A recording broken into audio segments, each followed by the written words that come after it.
Hello, my dear viewers. Welcome to Triple C Academy. Today in this video, we have to discuss about transverse magnification. तो चलिए इसके बारे में जानते हैं कि ये क्या कह रहा है. To find the transverse magnification, consider a ray incident from an extended object at the optical center. हम यहाँ पे एक लाइट रे यहाँ पे हम ड्रा करेंगे जो एक्सटेंडेड ऑब्जेक्ट से आ रही है ऑप्टिकल सेंटर पे. We can see that the angle of incidence is theta and the angle of refraction is phi. तो चलिए यहाँ एक रे डायग्राम को बनाएंगे, उसके बाद आपको क्लियर हो जाएगा. देखो ये एक सरफेस है, यहां से एक एक्सीज मैंने ड्रा की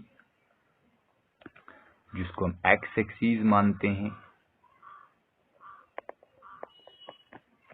तो यहाँ पे हम इस पॉइंट को एज ऑप्टिकल सेंटर और ओरिजिन मानेंगे, क्योंकि यहाँ पे मैं बाद में आपको कार्टेशियन साइन कन्वेंशन भी बताऊंगा, क्योंकि उससे आपको और ज्यादा क्लियरिटी मिलेगी. तो यहाँ पे एक एक्सटेंडेड ऑब्जेक्ट है, ये हमारे पास है एक्सटेंडेड ऑब्जेक्ट. इस ऑब्जेक्ट से फर्स्ट लाइट रे जो जाएगी वो हिट करेगी इस ओ पॉइंट पे. इसे हिट किया, उसके बाद यही लाइट रे जो है it will bend towards the normal. Towards the normal आप समझ रहे हो, यहाँ पे एक्स एक्सिस जो है वो एक्ट करेगी एज नॉर्मल इस तरीके से. और दूसरी लाइट रे जो है वो एक सेंटर ऑफ कर्वेचर से जाएगी.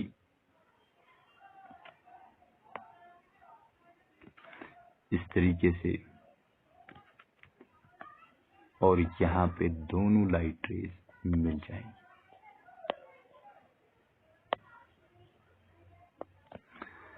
इस पॉइंट पे हमारे पास एक इमेज बनी, ये वाला जो है इस पॉइंट पे एक इमेज बनी. पूरा ध्यान रखना, यहाँ पे जो पॉइंट है this is centre of curvature. So we have to say ये वाला जो एंगल है ये हमारे पास है थीटा, जिसको हम इंसिडेंट एंगल बोलते हैं. और ये वाला जो एंगल है this is phi refract angle. अब यहां से जो हमारे पास डिस्टेंस है, इस डिस्टेंस को हम u मान लेंगे बिकॉज ये ऑब्जेक्ट डिस्टेंस है. और यहां से जो डिस्टेंस है इसको हम v मान लेंगे, और ये इमेज डिस्टेंस है. आई होप इतनी सी बात आपको समझ आ गई होगी. और ये बात भी याद रख लेना कि जो हमारे पास सेंटर ऑफ कर्वेचर से लाइट रे जाती है वो बेंड नहीं होती है. यहाँ कोई वापस नहीं आएगी बिकॉज ये कोई मिरर नहीं है. चलिए आगे बढ़ते हैं. अब देखिए यहाँ पे हम क्या काम करेंगे, we have to apply signals law. इसी ओ पॉइंट पे हम क्या काम करेंगे, applying signals law. Signals law इसको हम अप्लाई करेंगे. वही गेट, देखिए क्या हम यहाँ पे हासिल करेंगे. और एक बात आपको मैं बताना चाहूंगा, यहाँ पे जो रिफ्रैक्टिव इंडेक्स है वो हमारे पास है n1, और यहाँ पे जो रिफ्रैक्टिव इंडेक्स है वो n2 है. तो सिग्नल्स लॉ क्या बोलता है, वो बोलता है n1 sine theta must be equal to n2 sine phi. अगर हम यहाँ पे अप्लाई करेंगे, अप्लाइंग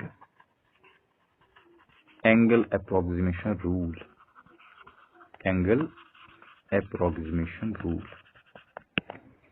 तो ये जो अब वो इक्वेशन है इसको हम इस तरीके से भी लिख सकते हैं. देखिए किस तरीके से लिखेंगे, n1 theta equal to n2 phi.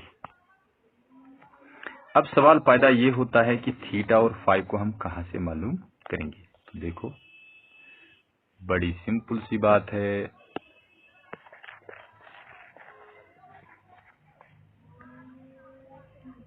यहां पे हम इन दोनों एंगल्स को फाइंड आउट करेंगे. इन ट्रायंगल, देखो कौन सा ट्रायंगल मैं ले लूंगा, मैं कुछ नाम इनको दे दूंगा.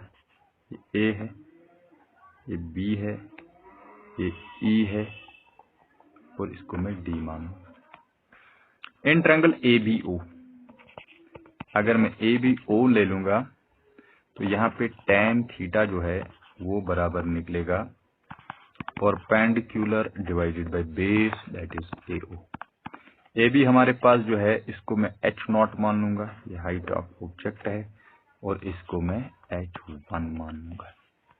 अब ये बात भी आप क्लियर समझ आएगी।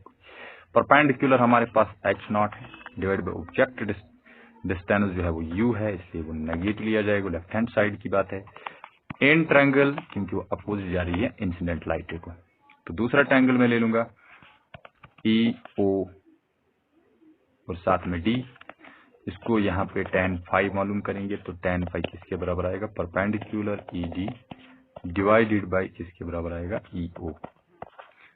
ED हमारे पास है H1 डिवाइडेड बाय EO हमारे पास है, दैट इज V।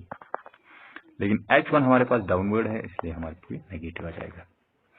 अब यहाँ पे भी हम लोग एंगल अप्रोक्सीमेशन रूल यूज करेंगे, यूजिंग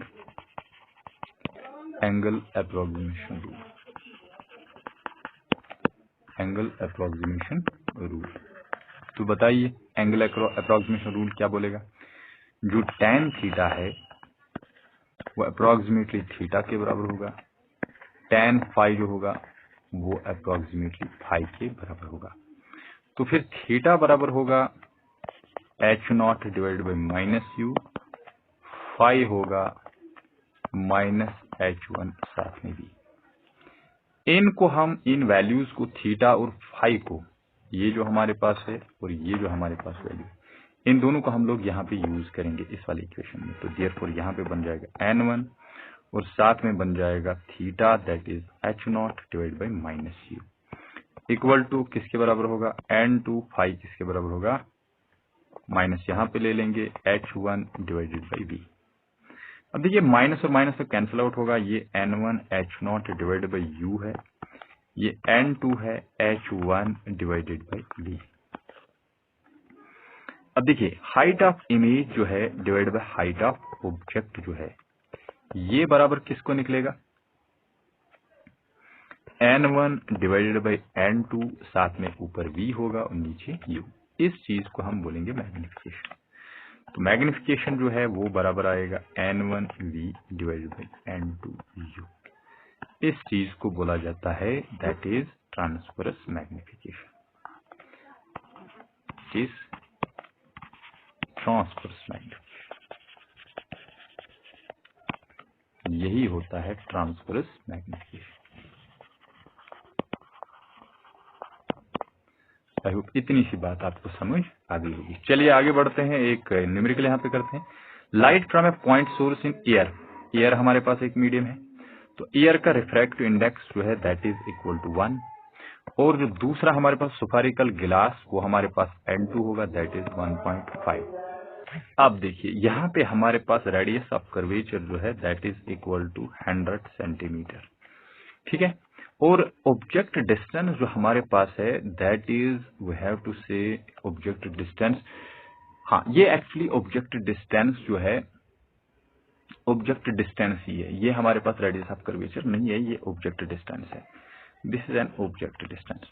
अब दूसरी बात है कि ऑब्जेक्ट डिस्टेंस जो होगा वो तो नेगेटिव होगा, तो कंफर्म ये नेगेटिव ही होगा। अब रेडियस ऑफ कर्वेचर जो है वो हमारे पास ऊपर दिया गया है दैट इज 20 सेंटीमीटर, तो ये हमारे पास पॉजिटिव होगा। अब आप बताइए, हमने पढ़ा था जो इससे पहले पढ़ा, refraction at spherical surfaces, equation जो होता है ना, इक्वेशन फॉर